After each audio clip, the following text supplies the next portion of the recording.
is present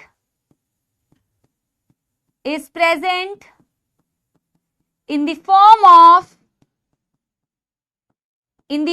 of rings,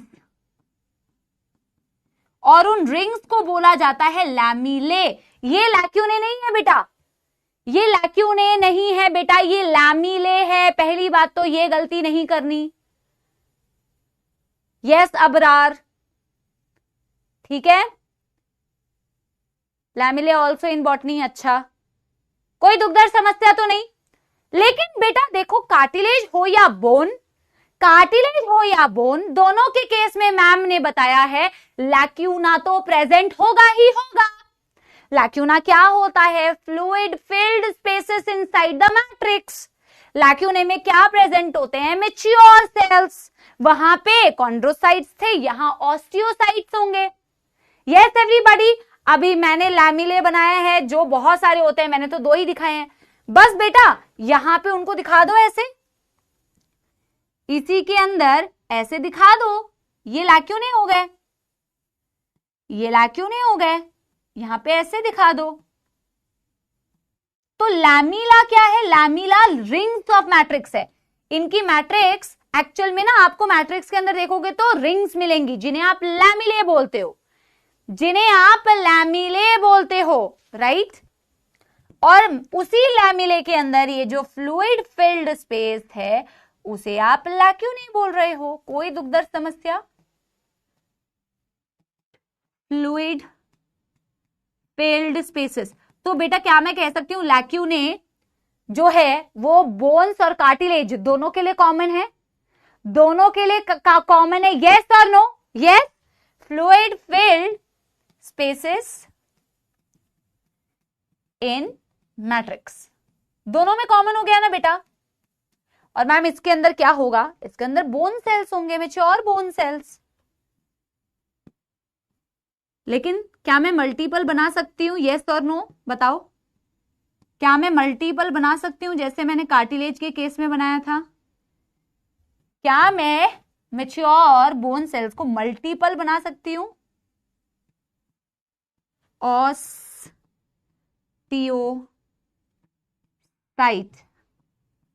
mature bone cell,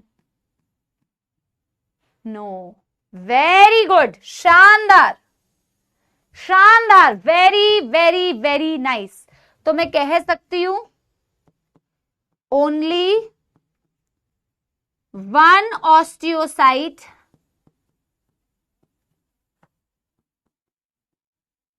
within one lacune। Correct बात है, correct बात है। और यहां बेटा सिर्फ क्या दिखाओगे? Collagen fibres. यहां सिर्फ क्या दिखाओगे? Collagen fibres. वहां आपने कोलेजन इलास्टिक दोनों दिखाए थे, यहां आप सिर्फ क्या दिखाओगे? Collagen fibres. कहां बेटा समस्या आ रही है मुझे ये बताओ। अगर आपको कार्टिलेज का डायग्राम समझ में आ जाए तो बोन्स का डायग्राम तो बिल्कुल हलवा है बेटा, बिल्कुल हलवा है।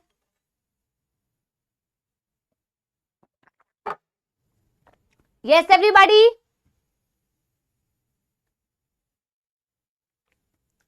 Done done done done. This is the figure section of bone. जैसे वो सेक्शन ऑफ कार्टिलेज था, this is section of bone. लेकिन बेटा बोन्स में 1-2 चीजें आपको और पढ़नी है। अच्छा, आपको क्या लगता है बोन्स में ये जो हार्डनेस आती है वो किस वजह से आती है? Haversian system not in NCERT. Please अतिरिक्त ज्ञान पढ़ेंगे तो सिलेक्शन फिर से रुक जाएगा बेटा। एनसीईआरटी के डायग्राम में एक कैनाल दिखा रखी है, वो कैनाल में जरूर बता दूंगी। मैं वेट कर रही हूं, आप 100% बनाइए बेटा, मैं 5 मिनट वेट कर लूंगी, कोई लोड नहीं है, कोई लोड नहीं है, आप बनाइए, आराम से बनाइए। हार्डनेस वेरी गुड, कैल्शियम की वजह से आ रही है, वेरी वेरी गुड, कैल्शियम। और कैल्शियम कहां से आता है? डाइट से आता है। कोलेजन की वजह से भी आ रहा है, स्ट्रेंथ आ रही है और हार्डनेस आ रही है। लेकिन मैट्रिक्स में कोलेजन के अलावा कैल्शियम के सॉल्ट्स होते हैं, और वो कैल्शियम के सॉल्ट्स और कोलेजन फाइबर्स बोन को वो हार्डनेस और स्ट्रेंथ दे रहे हैं।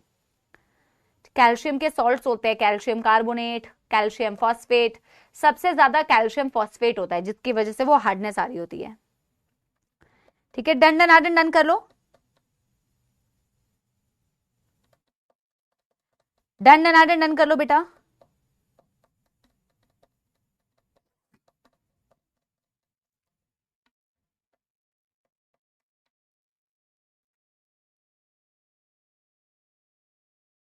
अच्छा, एनसीईआरटी में जो डायग्राम दिया हुआ है ना बेटा, एनसीईआरटी में जो डायग्राम दिया हुआ है, एनसीईआरटी में डायग्राम में इन्हीं मैट्रिक्स के रिंग्स में सेंटर पे एक केनाल बनाई हुई है, लेबलिंग इसकी नहीं की हुई है, इस तरीके की केनाल दिखाई हुई है। ये केनाल का नाम एनसीईआरटी में नहीं दिया हुआ, बट एनसीईआरटी में क्योंकि डायग्राम दिया हुआ है और मैं आपको दिखाऊंगी अभी बेटा एनसीईआरटी का डायग्राम, तो आपकी जो बोन्स के अंदर ब्लड सप्लाई होती है या नर्व्स की सप्लाई होती है, वो सारी ब्लड वेजल्स और नर्व्स बेटा किस केनाल के थ्रू एंटर करते हैं बोन्स में, इससे बोला जाता है बेटा हैवर्शियन केनाल। मैं इसको लिख दे रही हूं पर दिस इज अतिरिक्त ज्ञान, एनसीईआरटी में ये बनाया हुआ है।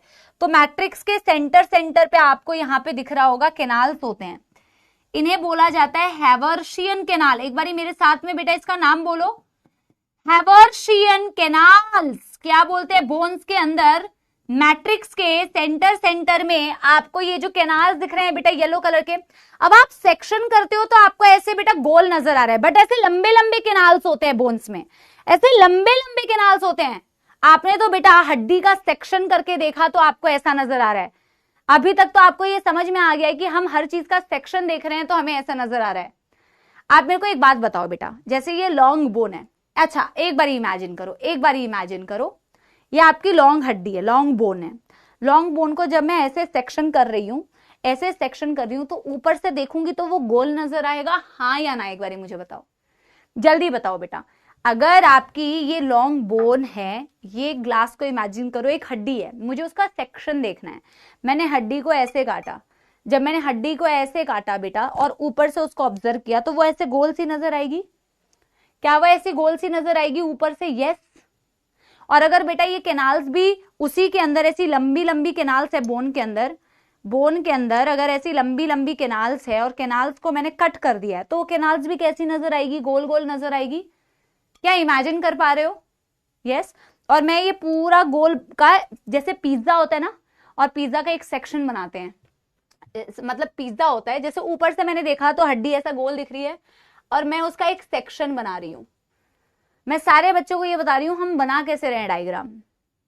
ये लॉन्ग हड्डी थी, लॉन्ग हड्डी का मैंने सेक्शन करा, जब मैं सेक्शन करूंगी तो ऊपर से ऐसा गोल नजर आएगा, ये पूरा गोल नजर आ रहा है।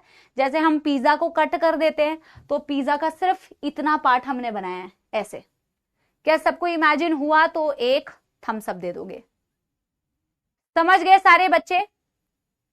समझ गए सारे बच्चे? तो ये जो येलो कलर से मैंने बनाया है ना बेटा, ये येलो कलर से जो मैंने बनाया हुआ है, ये हैवर्शियन कैनाल्स कहलाती है। एनसीईआरटी में इसका नाम नहीं दिया हुआ, बट इसके अंदर ब्लड वेजल्स, इनके अंदर नर्व्स, इसकी प्रेजेंस आपको बेटा यहां पे दिखती है। समझ गए? Blood vessels, nerves, seen. Done done done done. चलिए इसको कंप्लीट कीजिए, फिर बेटा उसकी बात करेंगे जो मैं आपको कैल्शियम सॉल्ट्स की बात बता रही थी, उस बात को एक बार ही लिखेंगे। फिर हम एक हड्डी का डायग्राम भी बनाएंगे, क्योंकि हड्डी की हमारी बॉडी में बहुत इंपॉर्टेंस है। एक तो पूरी बॉडी का जो ढांचा बनाया हुआ है, मेन फ्रेमवर्क जो बनाया हुआ है मेन, वो आपके बेटा बोन ने बनाया हुआ है। कार्टिलेज भी बनाता है, पर मेजर जो आपकी बॉडी का फ्रेमवर्क है वो आपके बोन्स बनाती है। आपकी बोन्स बहुत सारे सॉफ्ट टिश्यू को, सॉफ्ट ऑर्गन्स को प्रोटेक्ट करती है, जिसका एक बहुत बेहतरीन एग्जाम्पल मैंने दिया आपका ब्रेन। ब्रेन कितना सॉफ्ट है, उसको प्रोटेक्शन किसने दिया? Hard cartilage, sorry bones. आपके लंग्स, लंग्स को किसने प्रोटेक्शन दिया हुआ है? आपकी रिब्स, आपका स्टर्नम, आपका वर्टिब्रल कॉलम, ब्रीदिंग वाले चैप्टर में पढ़ेंगे। सॉफ्ट ऑर्गन, सॉफ्ट टिश्यू को प्रोटेक्ट करती है आपकी हड्डियां बेटा, है ना। लंग्स को प्रोटेक्ट किया हुआ है आपकी रिब्स, रिब केज ने। ब्रेन को प्रोटेक्ट किया हुआ है आपकी बेटा स्कल ने, क्रेनियम की हड्डियों ने। समझ रहे हो मेरी बात? आपकी स्पाइनल कॉर्ड को प्रोटेक्ट किया हुआ है वर्टिब्रल कॉलम ने। यस, तो ये फिलहाल अतिरिक्त ज्ञान है, बट मैंने आपको बता दिया है, तो आप चाहें तो इसे लिख सकते हैं। मैं आगे बढ़ रही हूं बेटा, ठीक है। Name not in NCERT, name not in NCERT. Clear है? क्लियर है? Yes everybody. चलिए, बहुत शानदार मैम, बहुत शानदार। अच्छा, अभी हड्डी कंप्लीट नहीं हुई है बेटा। अभी हड्डियों के बारे में मैं एक और चीज आपको बताना चाहूंगी कि मैम अगर हम बोन्स को देखें, अगर हम बोन्स को देखें तो वैसे डायरेक्टली एनसीईआरटी में नहीं दिया हुआ है, बट इनडायरेक्टली दिया हुआ है। बोन्स में कुछ पार्ट होता है जो कहलाता है ऑर्गेनिक पार्ट। ऑर्गेनिक पार्ट में बेटा प्रोटीन पार्ट होता है basically. This has the protein part,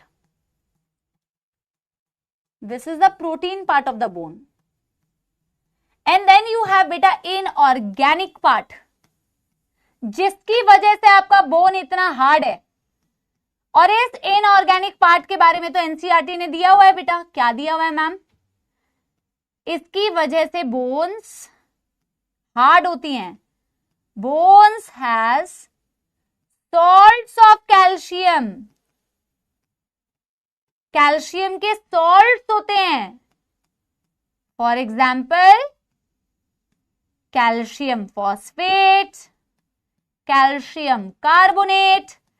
highest होता है कैल्शियम फॉस्फेट। कई बच्चों को लगता है कैल्शियम कार्बोनेट वाला सॉल्ट सबसे ज्यादा होता है, बट कैल्शियम फॉस्फेट सबसे ज्यादा होता है बेटा। सबसे ज्यादा कैल्शियम फॉस्फेट होता है मैक्सिमम, और इसी की वजह से हार्डनेस आती है। अच्छा, कैल्शियम कहां से आता है बेटा बॉडी में? कैल्शियम कहां से आता है बेटा बॉडी बोन्स में? बोन्स में कहां से आया, या बॉडी के अंदर कैल्शियम कहां से आया? जिसने इस बोन्स के इनऑर्गेनिक पार्ट को बनाया, जल्दी बताओ, जल्दी बताओ, जल्दी बताओ, क्या लगता है आपको? कैल्शियम कहां से आया? कैल्शियम कहां से आया बेटा? क्या हम कह सकते हैं कि कैल्शियम हमारे डाइट से आता है बेटा? Can we say that? Can we say that बेटा? अच्छा, बच्चे लिख रहे हैं जैसे छोटे बच्चे होते हैं ना, सिर्फ मिल्क। बच्चे लिख रहे हैं milk milk milk milk milk. वो जो एड्स होते हैं ना, एड्स ने ये कमाल किया, सिर्फ मिल्क में कैल्शियम होता है। क्या मिल्क से ज्यादा किसी और फूड आइटम में कैल्शियम नहीं होता है? सारे बच्चे लगे पड़े मिल्क मिल्क मिल्क। बचपन में नहीं सिखाते थे कि दूध से मिलेगा कैल्शियम? फिर एड्स आते हैं, कैल्शियम मिलने से कुछ नहीं होता है, उसके लिए चाहिए होता है vitamin D for calcium reabsorption. ठीक है, कहने का मतलब है डाइट से आता है। आपके डाइट से आ सकता है कि नहीं? कहने का मतलब यही है ना, कहने का मतलब यही है ना, ये कैल्शियम आता कहां से? आपके डाइट से आता है मेजरली। नलायको, सब एकदम दूध। दूध is the secret of my calcium. और ये याद रखो, ये सबसे ज्यादा है बेटा 70 से 90%, और ये है 10 से 30%। इसमें भी कुछ बेटा प्रोटीन्स होते हैं, बट मेनली आपके पास बच्चा लिख रहा है चौक। नालायक, कुछ जिंदगी में मिला नहीं है चौक के अलावा। ठीक है, एनीवे, ये वाली बात हुई। अब बेटा एक और मैं बहुत इंपॉर्टेंट बात बता रही हूं। देखो, मैं हमेशा बार बार ये कह रही हूं, जरूरी नहीं है कि एनसीईआरटी लाइन बाय लाइन कोई चीज दे, बट एनसीईआरटी ने अगर एक वर्ड भी लिख दिया ना, एक शब्द, तो आपको उसकी बेटा पूरी मतलब पता होनी चाहिए। जितनी एटलीस्ट आपके काम की है उतनी मतलब आपको पता होनी चाहिए।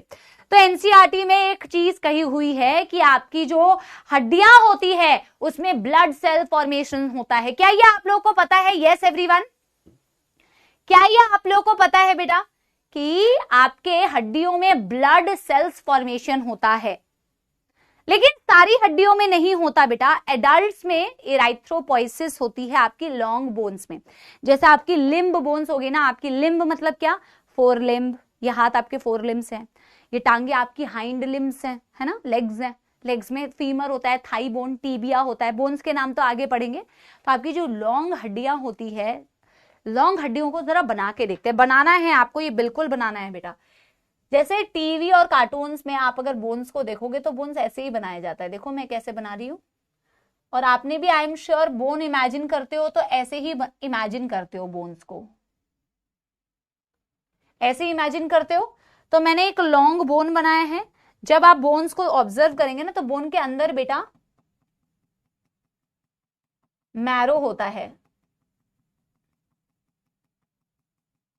देखो अब वेजिटेरियन लोग छी छी करेंगे, लेकिन जस्ट सेइंग कि नॉन वेजिटेरियन लोगों को शायद पता हो। मैं किसी चीज को प्रमोट नहीं कर रही हूँ बेटा, ऑनलाइन में तो कुछ बोलो तो आपको पाप लग जाता है, बट कहने का मतलब ये है कि नॉनवेज लोगों को ये पता होगा कि बोन्स के अंदर मैरो भरा होता है।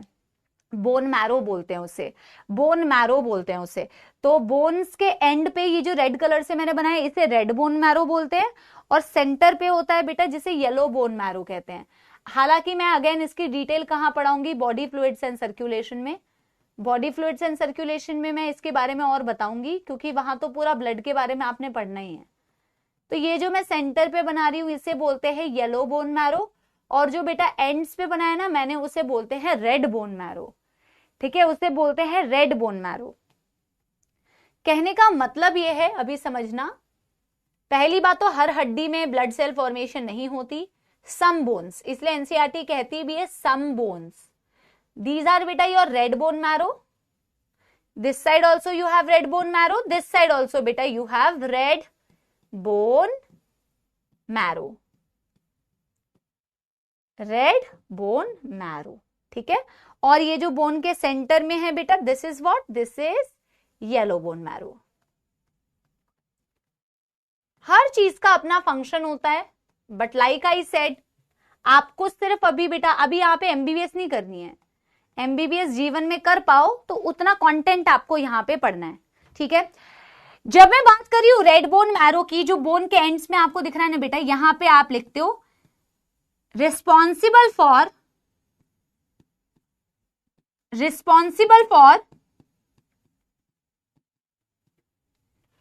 हीमोपोएसिस या हिमैटोपोएसिस। बेटा इसका क्या मतलब है, कोई बताएगा मुझे? मैं नीचे बैठ जाती हूं क्योंकि जगह फिर आपको दिखेगी भी। पोएसिस का क्या मतलब होता है सपोलो, जल्दी बताओ। पोएसिस का क्या मतलब होता है? पोएसिस का मतलब होता है फॉर्मेशन। हीमो या हिमैटो कुछ भी बोल सकते हो, इसका मतलब होता है blood cell formation. Blood cells बनने का source, formation of blood cells. Nishant very good. और बेटा ब्लड सेल्स तो बहुत सारे हैं ना, WBC भी ब्लड का सेल है, रेड ब्लड सेल्स होते हैं। तो रेड ब्लड सेल की फॉर्मेशन को बोलते हैं स्पेसिफिकली इराइथ्रोपोइसिस, क्योंकि रेड ब्लड सेल्स को इराइथ्रोसाइट्स बोलते हैं, है ना। एक सेकेंड देना बेटा। यस, और आपके बेटा व्हाइट ब्लड सेल्स को बोलते हैं ल्यूकोसाइट्स, तो उनके फॉर्मेशन को बोला जाता है ल्यूकोपोएसिस। ठीक है, ल्यूकोपोएसिस। बट आपको अभी डिटेल में नहीं लिखना। इराइथ्रोपोएसिस रेड ब्लड सेल की फॉर्मेशन को बोलते हैं, ल्यूकोपोएसिस व्हाइट ब्लड सेल की फॉर्मेशन को बोलते हैं। इनको मिला के बोला जाता है हिमैटोपोएसिस या हीमोपोएसिस। कहने का तात्पर्य सिर्फ ये कि कुछ bones, not all bones, some bones like the long bones of your limbs, forelimb and hind limb, they are the source of blood cells. source of blood cells कैसे? क्योंकि उसके अंदर बोन मैरो होता है। जब आप 12वीं कक्षा में पहुंचेंगे ना बेटा, तो आप देखेंगे बोन मैरो ट्रांसप्लांटेशंस के बारे में पढ़ेंगे, कब कब किया जाता है। शायद आपने अपने बेटा आसपास में कहीं पे सुना भी होगा, कभी कई बहुत सारे बीमारियों के केस में, कैंसर के केस में भी आपने सुना होगा बोन मैरो को ट्रांसप्लांट किया जाता है। बट अभी जरूरत नहीं है, अभी तो सिर्फ मेरे को ये बताना था जैसा एनसीईआरटी ने दिया हुआ है कि bones can be a source of blood cell. Source तो है ही बेटा, ब्लड सेल्स बन जो रहे हैं यहाँ, है ना। Yes yes. तो एनीवे अगले बेटा पेज में हम पहले, मैं तो यहीं से लिख देती हूं ताकि आपको ना लेफ्ट साइड में अगर आप कुछ कर रहे हैं तो आपको लिखने का स्पेस मिल जाए। एग्जाम्पल्स ऑफ, अच्छा एग्जाम्पल्स नहीं, पहले एक नोट डाल के लिखते हैं, पहले एक नोट डाल के लिखते हैं। ठीक है, हाँ मैरो मतलब ये जो बेटा ये जो पूरा सब्सटेंस भरा हुआ है ना अंदर, उसे ही तो बोन मैरो बोलते हैं। उनमें बेटा सेल्स होते हैं, है ना। क्रिश 3 देखना, वाह भाई वाह क्रिश बेटा, ओ माय गॉड बेटा, मेरा तुमसे हाथ जोड़ के निवेदन है कि इससे ज्यादा और मत गिरो बेटा, इससे ज्यादा मत बताओ कि तुमने क्या क्या देखा हुआ है, मत बताओ बेटा, मत बताओ। मैं आपसे हाथ जोड़ के निवेदन करती हूँ, मुझे तुम अभी तक बेटा तुमने अपना लेवल यहाँ मेंटेन किया हुआ था, और धीरे धीरे बेटा तुम्हारी बातों से तुम्हारा लेवल जो है ना बेटा गिरता जा रहा है। कृपया करके ये ना करो बेटा, ठीक है। नोट में लिखो नलायको, चलो। Bones are the major, bones are the major, अरे भाई ये क्या हो गया, सपोर्ट, हाँ, फ्रेमवर्क ऑफ बॉडी,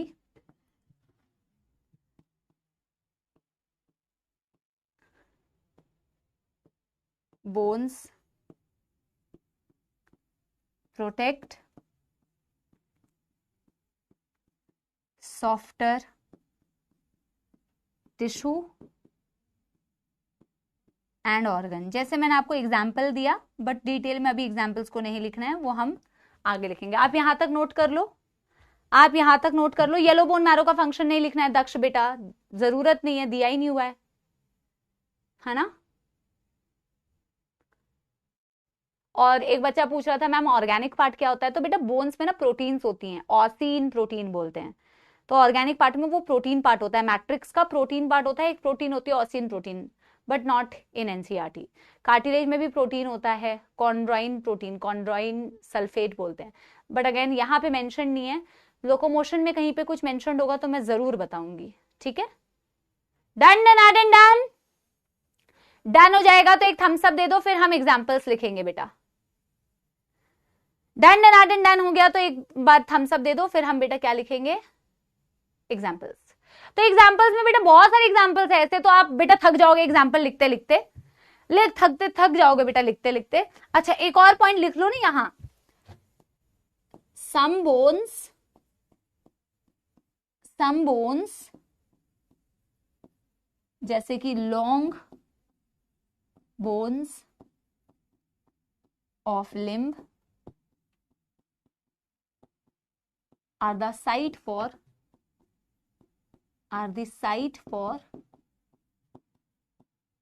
hemopoiesis। चाहे हीमोपोइसिस बोलो हेमाटोपोइसिस बोलो, एक ही बात है। ये वाली बात लिख लो, फिर हम बेटा एग्जांपल्स लिखते हैं, ठीक है। बहुत शानदार, बहुत शानदार, वेरी वेरी गुड सबोल army, yes everybody, done done done done.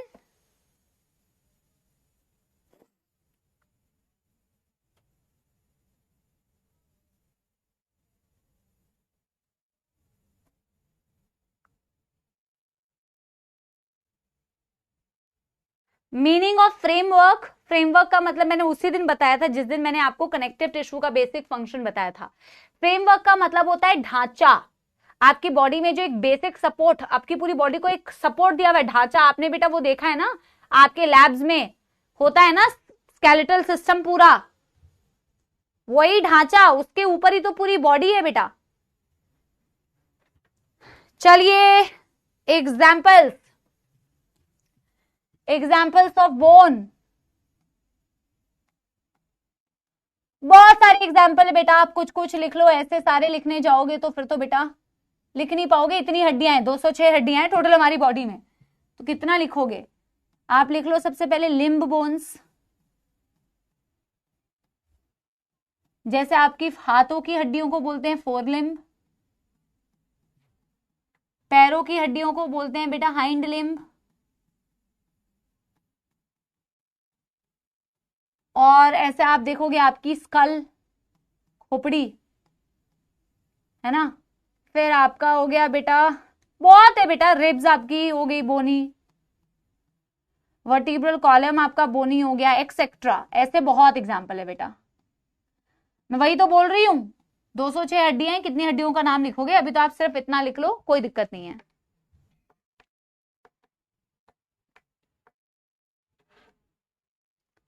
Done done done कर लो, डन डन डन डन। युगल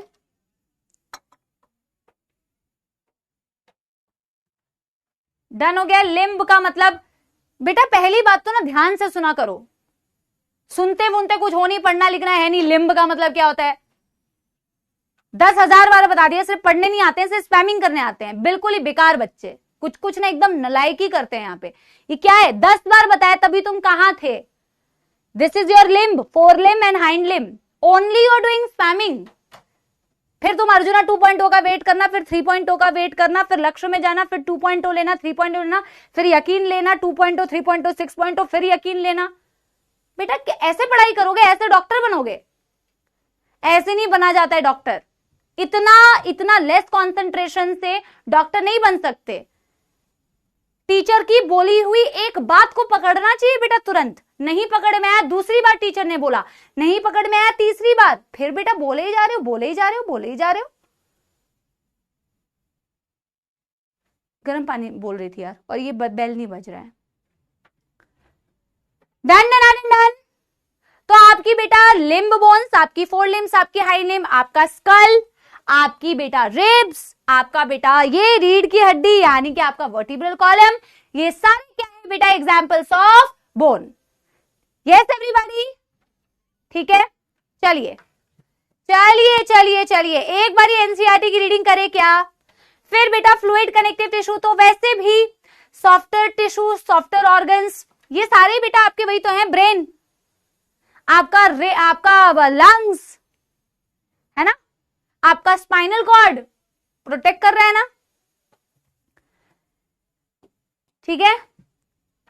लाइट बहुत ज्यादा है, ब्राइटनेस बहुत ज्यादा है, थोड़ा बोर्ड का ब्राइटनेस कम करते हैं, ठीक है। देखो, the intercellular matrix of cartilage, यार बोर्ड की ब्राइटनेस तो को थोड़ा कम करना, तो is solid and pliable and resist compression, अगर एक कार्टिलेज है तो, है ना। सेल्स ऑफ दिस टिश्यू कहा हुआ है chondrocytes are enclosed in small cavity within the matrix secreted by them. बोला कि सेल्स ऑफ दिस टिश्यू, अभी भी कम नहीं हुआ, देखना स्क्रीन पे एक बारी। Cells of this tissue, cells को क्या बोला बेटा? कॉन्ड्रोसाइट्स। और कॉन्ड्रोसाइट्स कहां इनक्लोज होते हैं बेटा? छोटी कैविटीज में जो मैट्रिक्स के अंदर प्रेजेंट है, उन कैविटीज को बेटा क्या बोला जाता है? इन कैविटीज को बोला जाता है, अभी बैठ जाए थोड़ी देर, फिर वापस से चेंज कर देना। इन कैविटीज को बोला जाता है बेटा लैक्यूने, ठीक है।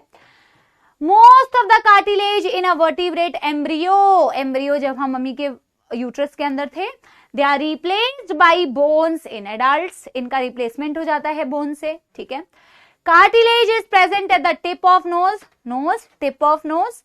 They are present in the outer ear joints. They are present between the adjacent bones of vertebral columns. Adjacent bone of vertebral column मतलब vertebral column में जो adjacent nearby जो vertebrae होते हैं उनके बीच में limbs and hands। बेटा देखो, हड्डियां भी है और कार्टिलेज भी है, कुछ कुछ कार्टिलेजेस होती हैं, कुछ कुछ बेटा हड्डियां होती है, मतलब बोन्स होती हैं, ठीक है। आगे देखो, वैसे तो बेटा आपके क्या बोलते हैं, जैसे रिब्स है, रिब्स और स्टर्नम बोन्स है, लेकिन उनके बीच में क्या है? कार्टिलेज है ना, आप समझ रहे हो। Bones have a hard non pliable ground substance rich in calcium salts, है ना। कोलेजन फाइबर्स होते हैं जो इसके स्ट्रेंथ के लिए रिस्पॉन्सिबल होते हैं। It is the main tissue that provide structural frame to the body, major tissue है जो आपकी बॉडी को स्ट्रक्चरल फ्रेम दे रहा है। Bone support and protect softer tissues and softer organs, है ना। द बोन सेल्स जिसको बोला osteocyte, they are present in the spaces called as lacunae, वहां पे भी लैक्यूने था, यहाँ पे भी लैक्यूने है, तो फ्लूइड फिल्ड स्पेसेस लैक्यूने के अंदर, वहां पे कॉन्ड्रोसाइट था, यहाँ पे बेटा ऑस्टियोसाइट है। Limb bones such as the long bone of leg serve the weight bearing function. Obvious सी बात है, आपकी जो टांगों की बोन्स है बेटा, वो सिर्फ टांगों की बोन्स नहीं, आपकी वर्टिब्रल कॉलम में भी कुछ हड्डियां होती है जिसकी हेल्प से आप पूरी बॉडी का वेट उठा पा रहे हैं। ऑफ कोर्स मैं खड़ी हूं, आप खड़े हो पाते हैं उसी बोन्स की वजह से, आपके लेग में जो बोन्स हैं उसकी वजह से, नहीं तो आपका बॉडी का वेट बेटा आप कैसे उठा पाते, है ना। आगे देखो, They also interact with the skeletal muscles attached to them to bring about the movements. जैसे आपकी बोला स्केलेटल मसल से बोन अटैच्ड होती हैं, या फिर कह लो मसल्स बोन से अटैच होती है। जैसे बेटा हमारी यहाँ पे बाइसेप मसल्स है, यहाँ ट्राइसेप मसल्स होती है, बनाते हैं ना बॉडी, तो हमारी ये मसल्स का भी जो होता है अटैचमेंट, ये वॉलंटरी मसल्स है, ये हमारी इच्छा के अनुसार कॉन्ट्रैक्ट करती हैं। तो उन बोन्स का भी, उन मसल्स का भी बेटा बोन से अटैचमेंट होता है, तभी तो आप लोकोमोशन एंड मूवमेंट कर पाते हैं। ये जो पूरी मूवमेंट कर पा रहे हैं ये उन्हीं मसल्स और बोन्स की मदद से कर पा रहे हैं। क्या मेरी बात समझ रहे हो? यस। आगे देखो, the bone marrow in some bones are the site of production of blood cell. क्या लिखा हुआ है? The bone marrow in some bones, not all. Some bones बेटा, the bone marrow in some bones are the site of production of blood cells, not all bones. समझ में आ गई? Yes everybody. अब बेटा ये डायग्राम को ध्यान से देखो, ठीक है? अगर आप इस डायग्राम को ध्यान से देखोगे तो this is the diagram of bone, this is the diagram of बेटा cartilage. अगर आप देखते हो ध्यान से, पहले मैं आपको बोन्स का डायग्राम दिखाती हूँ, ठीक है? ये देखो, अगर आप इस बोन के डायग्राम को ध्यान से देखो, और बेटा देखो इसकी एनसीईआरटी अभी फिलहाल आपके पास नहीं है, तो आपको जो मैं बेटा स्क्रीनशॉट दिखा रही हूं उन्हीं स्क्रीनशॉट की मदद से अभी आपको एनसीईआरटी को रीड करना है। मैंने आपको बताया भी था कि ओल्ड एनसीईआरटी लेते हो तो उसमें मिल जाएगा आपको एनिमल टिश्यू, और या तो बेटा पीडीएफ आपको मिल जाएगी इंटरनेट पे, बहुत इजीली अवेलेबल है। अदरवाइज मैं तो क्लास में करा ही रही हूं, है ना? यस। यहां डायग्राम में अगर आप देखोगे बेटा ये मैट्रिक्स में रिंग्स बनाई हुई है। बेटा एक बार ही मुझे थम्स अप देना जो जेन्युइनली बच्चा पढ़ रहा है कि उसको ये चीज दिख रही है, समझ में आ रही है, हाँ या ना? आपको ये बोन्स के केस में बेटा ये मैट्रिक्स की रिंग्स दिख रही है बेटा, नजर आ रही है? ये मैट्रिक्स के रिंग्स को क्या बोलते हैं बेटा? लैमिले। इसे क्या बोला जाता है? लैमिले। और इसी लैमिले में ना बेटा अगर आपको दिख रहा होगा ऐसे स्टार स्टार दिख रहा है, ऐसे स्टार स्टार, क्योंकि इन्होंने इतना जूम करके बनाया नहीं है। तो बेसिकली इन्हीं लैमिले के अंदर लैक्यूने होते हैं, फ्लूइड फिल्ड स्पेस, जिसके अंदर आपके पास क्या होती है इस तरीके से ऑस्टियोसाइट। क्या होती है बेटा? Osteocyte. Am I clear? Osteocyte. कोई मुझे बताएगा ये क्या है? ऐसे बहुत सारे लैमिले हैं बेटा, ऐसे बहुत सारे रिंग्स, ऐसे बहुत सारे रिंग्स है, बहुत सारे रिंग्स है बोन के अंदर। दिस इज द बोन जिसे लैमिले बोलते हैं, जिनके अंदर बेटा लैक्यूने है, लैक्यूने के अंदर ऑस्टियोसाइट है, एक ऑस्टियोसाइट एक लैक्यूना। और ये जो बेटा सेंटर पे हमने बनाया हुआ है ये क्या है? हैवर्शियन कैनाल, जिसकी लेबलिंग एनसीईआरटी में नहीं दी हुई है बट डायग्राम दिया हुआ है। कई बच्चे इसी को ऑस्टियोसाइट समझते हैं जो कि गलत है। This is not osteocyte, this is Haversian canal. ये वो कैनाल से जिसके थ्रू ब्लड वेजल्स या नर्व्स या फिर आपको ये सारी चीजें नजर आ रही होती हैं। अब आप बेटा ऊपर वाला डायग्राम देखो, इस डायग्राम में भी बहुत बच्चा गलती करता है क्योंकि हमने बेटा बिल्कुल बोन्स और कार्टिलेज को ऐसे बनाया है कि कंपैरेटिव आपको पढ़ने में आए। बट एनसीईआरटी का डायग्राम आपको 100% पता होना चाहिए कि पहली बात आपको जो दिख रहा है ये बोन है और ये कार्टिलेज है, ये डायग्राम में डिफरेंशिएट करना आना चाहिए। और ये डायग्राम डिफरेंशिएट करना सबसे आसान है क्योंकि आप जो ये रिंग्स देखते हो, ये लैमिले देखते हो, ये आपको बोन्स के केस में नजर आ रहे हैं, यहाँ पे आपको नजर नहीं आ रहे। दूसरी बात, यहाँ हैवर्शियन कैनाल है, वहां हैवर्शियन कैनाल नहीं है। अब यहाँ पे बेटा जो ये सेल्स दिखाए हुए हैं आपको पता होना चाहिए, ये दिखाए हुए हैं आपको कार्टिलेज के सेल्स यानी कि कॉन्ड्रोसाइट। लेबलिंग पूछी जाती है। जो बच्चा क्लास में टाइम पास करता है और डायग्राम नहीं देखता है, आप बेटा ध्यान रखो, अभी बहुत मजे आते हैं। और मैं जेन्युइनली बताऊं, आप स्पैम करते रहोगे, आप करते रहो, मैं सच में उस चीज को बॉदर भी नहीं करूंगी क्योंकि मुझे पता है कि पढ़ने वाले बच्चे का नुकसान होगा अगर मैंने बहुत ज्यादा उस पर ध्यान दिया। आप छुट्टी करने के लिए बोलोगे, मैं छुट्टी नहीं करूंगी। आप जो भी बेटा कमेंट्स में अननेसेसरी बोलना चाहते हो आप बोलते रहो, बट मेरा काम है आपको पढ़ाना, जिसके लिए बेटा मैं यहाँ पे हूं। समझ में आ रही है बात? क्योंकि बेटा लाखों में से सिर्फ कुछ थाउजेंड्स का ही सिलेक्शन होना है। तो यहाँ पे जो बच्चे बैठ के पढ़ रहे हैं, कितने सीरियस बच्चे हैं? बहुत कम। और तभी बहुत कम बच्चों का सिलेक्शन होता है।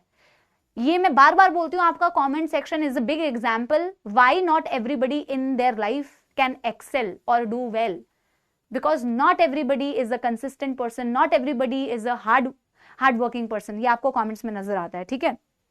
लेकिन पढ़ने वाले बच्चों के लिए स्पेशली मैं बोल रही हूँ, एनसीईआरटी की एक एक लाइन बेटा, एनसीईआरटी का एक एक डायग्राम बेटा, एनसीईआरटी की समरी, एक एक चीज बहुत इंपॉर्टेंट है, भले ही हम नोट्स में बहुत अच्छी तरीके से बेटा उसे एक्सप्लेन करके पढ़ते हैं, बट एनसीईआरटी के डायग्राम्स को भी नजर डालना है और देखना है ध्यान से, उसकी लेबलिंग से बेटा क्वेश्चन आ जाता है।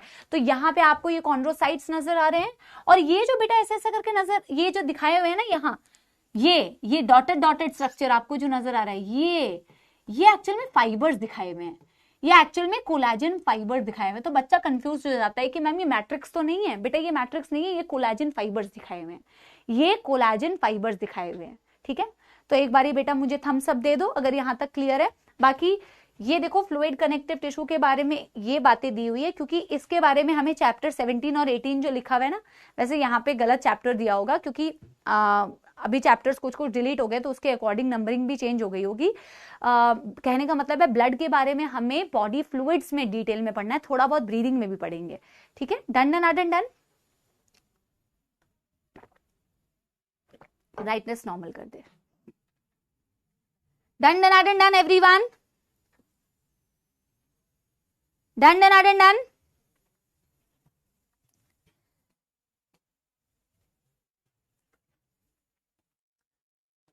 ठीक है, fluid connective tissue, again a specialised connective tissue, और सबसे इंपॉर्टेंट बात, इसका जो मैट्रिक्स होता है that is fluid and fibreless. बेटा यहां फाइबर्स नहीं होते, सबसे ज्यादा इंपॉर्टेंट बात, वेरी वेरी इंपॉर्टेंट बात बेटा, वेरी वेरी इंपॉर्टेंट बात, वेरी वेरी वेरी इंपॉर्टेंट बात। वैसे तो जैसे कि हमारी एनसीईआरटी में भी लिखा हुआ है कि हम फ्लूइड कनेक्टिव टिश्यू के बारे में डिटेल में डिस्कस करने वाले हैं आगे के चैप्टर्स में, बट यहाँ पे कितनी बातें दी हुई है उन बातों को तो हम एक बारी बेटा देख लेते हैं। जब आप बेटा अपना फ्लूइड कनेक्टिव टिश्यू देखते हैं ना बेटा, तो फ्लूइड कनेक्टिव टिश्यू में मेजरली आपके पास दो फ्लूइड्स आते हैं। दो फ्लूइड्स की हम बात करते हैं, एक मेन सर्कुलेटिंग जो बॉडी का फ्लूइड है दैट इज द ब्लड, और दूसरा जो फ्लूइड है बेटा दैट इज लिम्फ। एक होता है आपका ब्लड, एसी नहीं चल रहा, और नंबर 2 होता है बेटा लिम्फ। लिम्फ बेटा एक्चुअल में ना ब्लड से ही बनता है। Very good Nishant, very good Shahida, very very nice बेटा निधि। जो आपका बेटा फ्लूइड कनेक्टिव टिश्यू है, जिसमें आपका ब्लड है, जिसमें आपका लिम्फ है, तो मेन जो सर्कुलेटिंग फ्लूइड है ना बेटा, वो एक्चुअल में ब्लड है। Blood is the main circulating fluid. जो बॉडी के अंदर आपके बेटा आर्टरीज में, आपके वेन्स में जो सर्कुलेट कर रहा है वो आपका ब्लड है। लेकिन एक और फ्लूइड होता है, और बेटा वो भी कम इंपॉर्टेंट नहीं है बेटा, वो भी बहुत इंपॉर्टेंट है, और वो लिम्फ है। उसके काम भी मैं आगे आपको बताऊंगी, लेकिन एक्चुअल में वो ब्लड से ही बनता है, ब्लड से ही फिल्टर होके बन जाता है। कैसे बनता है एग्जैक्टली, उसका कॉम्पोजिशन कैसे ब्लड से अलग होता है, अगेन बॉडी फ्लूइड्स में पढ़ेंगे। बट एक चीज है कि मैम हम यहाँ पे एक लाइन लिख सकते हैं कि मैम लिम्फ जो होता है it is formed by filtration of blood. It is formed by filtration of blood. Blood से छन के मैम कोई चीज एक बनती है जो लिम्फ होती है। ठीक है, यस यस, हाँ, लीकेज ऑफ कैपिलरीज, यस बच्चा बाड़ी। लेकिन बेटा इसकी भी बहुत ज्यादा डिटेलिंग है कि कैसे ब्लड कैपिलरीज में से वो लीकेज होता है, और लीक होके क्या सारा लिम्फ बन जाता है, नहीं। तो कहानी इसकी बहुत डिटेल्ड है जो हम आगे पढ़ेंगे। ठीक है, ब्लड की अगर मैं बात करूं ना बेटा, तो आप ब्लड को ना जैसे हम बॉडी फ्लूइड्स में पढ़ने वाले हैं, मैं थोड़ा सा उसी प्रकार से आपको बताती हूं। ब्लड में एक लिक्विड वाला पार्ट होता है जिसे बोलते हैं प्लाज्मा पार्ट, एक लिक्विड वाला पार्ट होता है, फ्लूइड पार्ट होता है जो ब्लड का मैट्रिक्स कहलाता है, that is the plasma part बेटा। और ये कैसा होता है, ये होता है लिक्विड, ये होता है लिक्विड। और एक पार्ट होता है बेटा जिसे बोला जाता है फॉर्म्ड एलिमेंट्स, क्योंकि हम आगे चैप्टर में इसी तरीके से पढ़ने वाले हैं, तो मैं इसी तरीके से आपको बता रही हूं। फॉर्म्ड एलिमेंट्स में आपके पास होते हैं बेटा कुछ ब्लड के सेल्स, कुछ ब्लड के सेल्स और बेटा होते हैं आपके पास प्लेटलेट। ब्लड के सेल्स में आपके पास आते हैं बेटा रेड ब्लड सेल यानी कि आरबीसी, और आते हैं बेटा आपके पास व्हाइट ब्लड सेल यानी कि डब्ल्यूबीसी, व्हाइट ब्लड सेल्स यानी कि WBC। अच्छा, रेड ब्लड सेल्स को और क्या नाम से जाना जाता है? इराइथ्रोसाइट्स बेटा। रेड ब्लड सेल्स को और किस नाम से जाना जाता है? इराइथ्रोसाइट्स बेटा। और व्हाइट ब्लड सेल्स को और किस नाम से जाना जाता है? ल्यूकोसाइट्स बेटा। आई थिंक ये तो आपने 9वीं 10वीं में थोड़ा बहुत पढ़ा होगा, राइट? डन डन डन कर दो बेटा, done done done done done done done.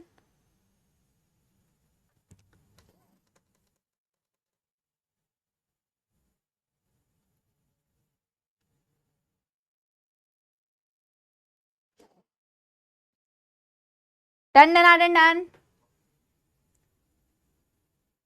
तो यानी कि मैंने कहा कि मैम फ्लूइड कनेक्टिव टिश्यू में मैट्रिक्स जो है फ्लूइड होती है और फाइबर लेस होती है। फिर मैंने कहा मैम फ्लूइड कनेक्टिव टिश्यू के मेन कंपोनेंट्स होते हैं हमारा ब्लड और हमारा लिम्फ, लेकिन जो हमारा मेन सर्कुलेटिंग फ्लूइड है वो मेन सर्कुलेटिंग फ्लूइड होता है मैम हमारा ब्लड, और ब्लड से ही छन के, ब्लड से ही फिल्टर होके मैम एक और फ्लूइड बनता है जो कि होता है लिम्फ, जिसकी डिटेल्ड चर्चा हम आगे बॉडी फ्लूइड्स में करेंगे। जब मैम हम ब्लड के कंपोनेंट्स को देखना चाहें तो ब्लड को हम मेजरली 2 हिस्सों में बेटा डिवाइड करते हैं। ऐसे इमेजिन करो, ऐसे इमेजिन करना बेटा, इसे बनाना मत, क्योंकि ये पूरा बेटा मैं पढ़ाऊंगी, ये तो बस ट्रेलर है भाई, ये ट्रेलर है, ये 0.1% है जो मैं आपको ब्लड के बारे में पढ़ाऊंगी। मैं इस ब्लड के बारे में डिटेल पढ़ाऊंगी, प्लाज्मा कैसे दिखता है, रेड ब्लड सेल्स कैसे दिखते हैं, प्लेटलेट्स कैसे दिखते हैं, व्हाइट ब्लड कैसे दिखते हैं। अभी तो आप ऐसे याद रख सकते हो, जैसे ये पानी है ग्लास के अंदर, तो इमेजिन करो तुम्हारा ब्लड वेसल होता है ना, तो ब्लड वेसल के अंदर ये ब्लड है, ये ब्लड है। अब बेटा इसी पानी के अंदर मैं अगर बेटा कंचे डाल दूं, अलग अलग कलरफुल कंचे डाल दूं, कंचे समझते हो ना, कंचे खेलते थे, है ना, तो आप ऐसे इमेजिन कर सकते हो कि ये जो बाहर का लिक्विड वाला पार्ट है वो इसका प्लाज्मा है, और वो सारे जो कंचे हैं ना, वो सारे कंचे क्या हैं? आपके फॉर्म्ड एलिमेंट्स। वो सारे कंचे क्या हैं बेटा? Formed elements. तो कंचों के चारों तरफ क्या है? पानी। पानी क्या है तुम्हारा? ये प्लाज्मा है ना। ये देखो, ये बनाना मत बेटा, ये बिल्कुल भी मत बनाना, क्योंकि मैं तो तुम्हें आगे बताऊंगी, तो बनाने की जरूरत नहीं है। जैसे कि ये पूरा liquid liquid liquid liquid liquid liquid liquid liquid, तो ये पूरा ब्लड वेसल के अंदर जो लिक्विड होता है ये प्लाज्मा होता है ना। यस, मार्बल्स बोलते हैं अंग्रेजों, हाँ। और इसके अंदर जैसे ये हो गए व्हाइट ब्लड सेल्स, इसके अंदर हो गए बेटा ये रेड ब्लड सेल, और इसके अंदर हो गए बेटा ये प्लेटलेट्स। क्या समझ में आई सबको बात? क्या सबको बात समझ में आई? मैं क्या कहना चाह रही थी कि ये आपका प्लाज्मा हो गया, और ये सारे जो कंचे मैंने दिखाए यानी कि रंग बिरंगे जो मैंने सेल्स दिखाए हैं वो सारे क्या हो गए बेटा? Formed elements. कुछ आपके क्या बोलते हैं आरबीसी, कुछ आपकी डब्ल्यूबीसी, कुछ आपके प्लेटलेट्स। कोई दुख दर्द समस्या बेटा? कोई दुख दर्द समस्या नहीं। फिगर को अगर आप ये ना भी नोट करना चाहो तो चलेगा, क्योंकि मैं आगे डिटेल में पढ़ाऊंगी। मुझे एक थम्स अप दे दो बेटा अगर आपको समझ में आ गया तो। यस, यस बेटा।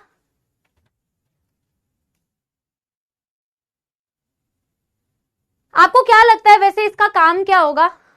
आपके फ्लूइड कनेक्टिव टिश्यू, आपके ब्लड का, लिम्फ का क्या काम होगा? फिर मैं पहले एनसीईआरटी की रीडिंग करा देती हूँ, फिर मैं इसका फंक्शन एक बार आपको लिखा देती हूँ।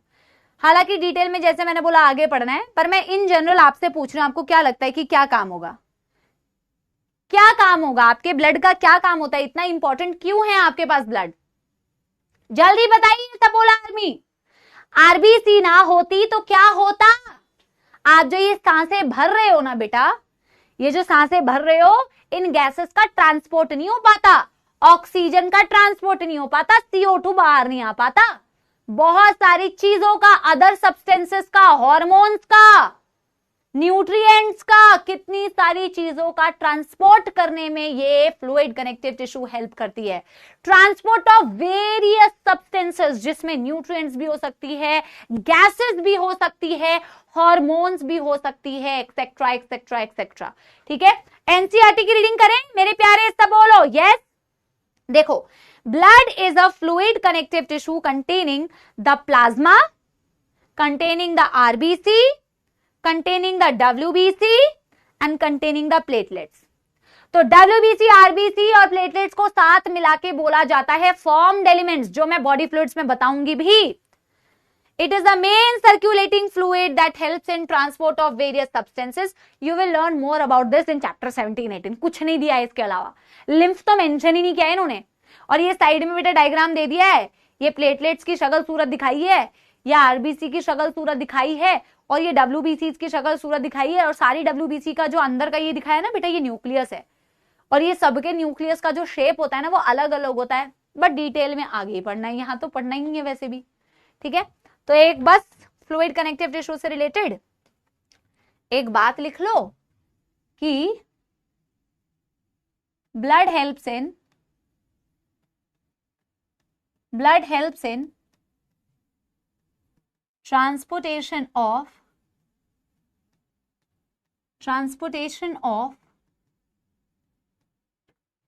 various substances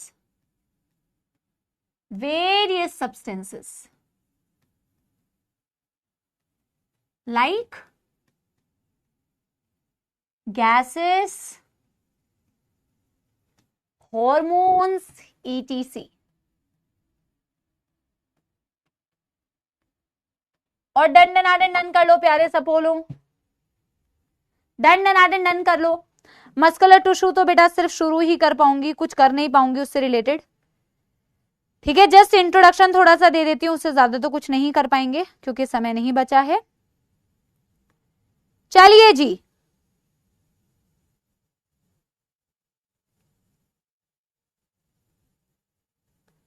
done. Muscular tissue बेटा देखो, मैं ये वाला पेज आप लोगों के लिए छोड़ के जा रही हूं। आप चाहो तो इसे होमवर्क में प्लीज करके आना। अगर किसी को पीडीएफ में से एनसीईआरटी की रीडिंग थोड़ी सी पढ़ सकते हो तो प्लीज पढ़ लेना। ये मैं आप लोग के लिए छोड़ दूंगी, स्लाइड्स में ही छोड़ दूंगी, ये आप लोग को होमवर्क के लिए दे रही हूं। अगली क्लास में हम मस्कुलर टिश्यू स्टार्ट करेंगे। इनफैक्ट बेटा न्यूरल टिश्यू भी थोड़ा सा स्टार्ट कर लेंगे, और ऑलमोस्ट कल ही खत्म हो जाना चाहिए मस्कुलर टिश्यू और न्यूरल टिश्यू वाला पार्ट खत्म हो जाएगा, फिर हम फ्रॉग स्टार्ट करेंगे। ठीक है, ऑलमोस्ट कल ही हो जाना चाहिए, और उसके बाद बेटा हम क्या स्टार्ट करेंगे, फ्रॉग। तो फ्रॉग तो अगले वीक ही स्टार्ट हो पाएगा। कल हमारा टारगेट होना चाहिए मस्कुलर टिश्यू और न्यूरल टिश्यू। आप बेटा सिर्फ हेडिंग लिख लो मस्कुलर टिश्यू। 2-3 बातें मैं आप लोगों से बताना चाहती हूँ। ठीक है, जो मैं फील कर रही हूं मुझे बताना चाहिए, तो मैं आप लोगों को थोड़ा सा बता देती हूँ। लेकिन उससे पहले बेटा हेडिंग डालो मस्कुलर टिश्यू। मस्कुलर टिश्यू या मसल्स की मैं बात अगर करूं, मस्कुलर टिश्यू का मतलब बेटा I am going to talk about muscles, right. हम किसकी बात करने वाले हैं, मसल्स की बात करने वाले हैं। और आपने बेटा मसल्स का एक बेसिक फंक्शन पढ़ा था, और वो बेसिक फंक्शन आपने क्या पढ़ा था, लोकोमोशन एंड मूवमेंट। क्योंकि अगर मसल्स ना होती तो मसल्स के बिना बेटा लोकोमोशन और मूवमेंट आप नहीं कर पाते। ये जो मसल्स हैं, इन्हीं की कॉन्ट्रैक्शंस, रिलैक्सेशंस, कंटिन्यूअस जो ये पूरा प्रोसेस होता है, इसी की वजह से लोकोमोशन एंड मूवमेंट कर पाते हो। मैं आपको बेटा प्रॉपर्टीज ऑफ मसल्स कुछ लिखवा के जाऊंगी, और ये प्रॉपर्टीज ऑफ मसल्स बेटा आप पता करके आएंगे कि इनका मीनिंग क्या होता है, और वो मीनिंग हम अगली क्लास में डिस्कस करेंगे। वैसे तो इस चैप्टर में आपको बेसिकली 3 प्रकार के मसल फाइबर्स के बारे में दिया हुआ है, skeletal muscles, smooth muscles, cardiac muscles, और बेटा बहुत छोटा सा दिया हुआ है मसल्स की डिटेल बातें की हुई है उस चैप्टर में, लोकोमोशन एंड मूवमेंट। ये एक ऐसा चैप्टर है ना जिसमें थोड़ा इधर उधर का connected pieces, bits and pieces हैं। डिटेल में मसल्स के बारे में कहां डिस्कस करोगे, लोकोमोशन में। न्यूरल टिश्यू इतू सा दिया हुआ है, डिटेल में कहां डिस्कस करोगे, न्यूरल कंट्रोल एंड कोऑर्डिनेशन में। बट यहां जितना दिया हुआ है बेटा उतना तो आपको बताना पड़ेगा। और बेटा जो स्लाइड्स मैंने होमवर्क के लिए रखी हुई है उसे जरूर से पढ़ के आना, ठीक है। तो मैं आज आप लोगों के लिए ये भी एक काम देती हूं कि मैं प्रॉपर्टीज ऑफ मसल्स लिख के जा रही हूं, आप थोड़ा सा इसके बारे में रिसर्च करने की कोशिश करना कि मसल्स की ऐसी क्या प्रॉपर्टी होती है मैम जिसकी वजह से आप ये सारे मसल्स के फंक्शंस देख पाते हो। और हर एक प्रॉपर्टी के बाद ना बेटा एक एक लाइन का गैप छोड़ देना, अगर हमें कुछ लिखना होगा तो हम लिखेंगे, वैसे ज्यादा कुछ लिखना ही होगा। जैसे कि मसल्स को बोला जाता है मसल्स आर कॉन्ट्रैक्टाइल, फिर मसल्स को बोला जाता है मसल्स आर एक्साइटेबल, फिर मसल्स को बोला जाता है मसल्स आर इलास्टिक या इलास्टिसिटी बोल लो, इलास्टिसिटी, मसल्स में इलास्टिसिटी होती है। Number 4 muscles are extensible, muscles are extensible. समझ में आ रही है बच्चों बात? Shall we write? एब्सोल्युटली बेटा, you shall write, you should write. जल्दी जल्दी लिखो भाई, जल्दी जल्दी लिखो।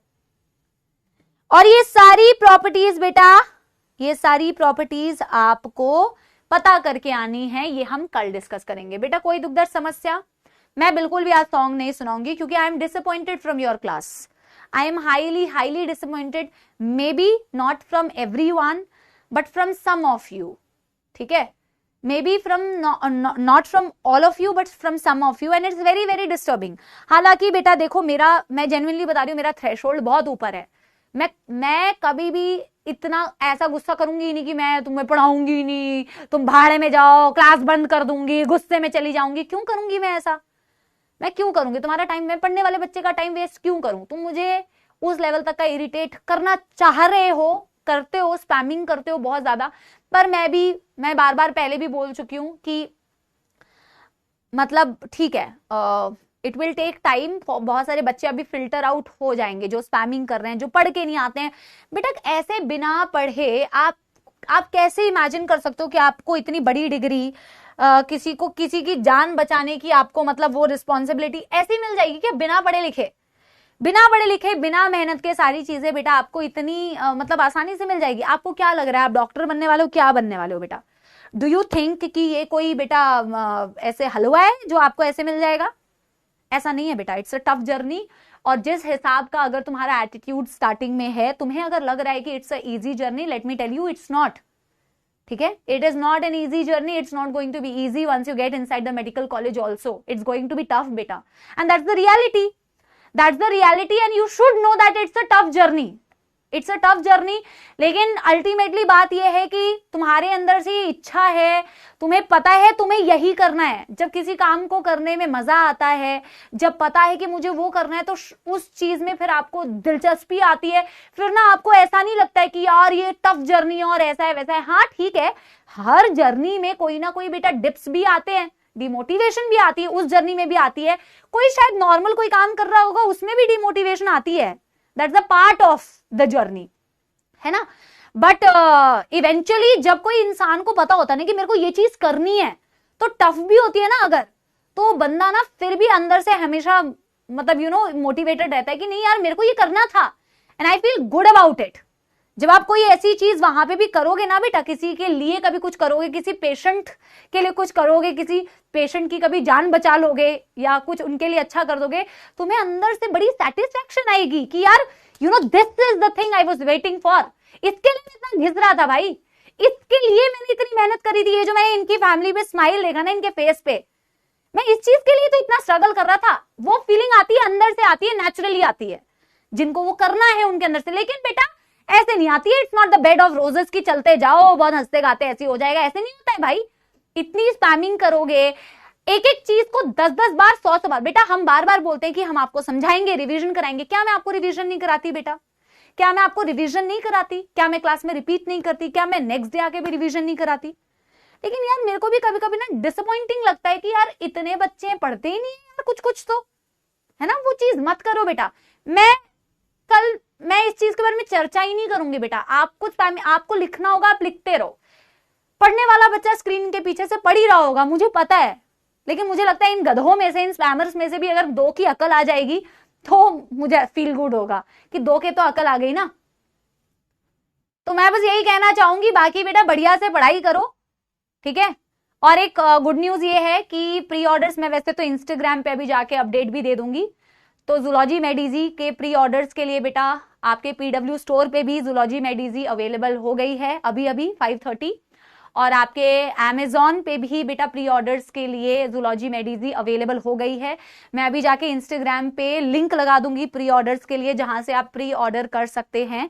तो ये एक बहुत अच्छी बात है कि आप बुक को प्री ऑर्डर करो। मैं डिटेल सारी अपने उसी इंस्टाग्राम पे बेटा भी आप लोगों के साथ में शेयर करूंगी, आप लोग देख लेना।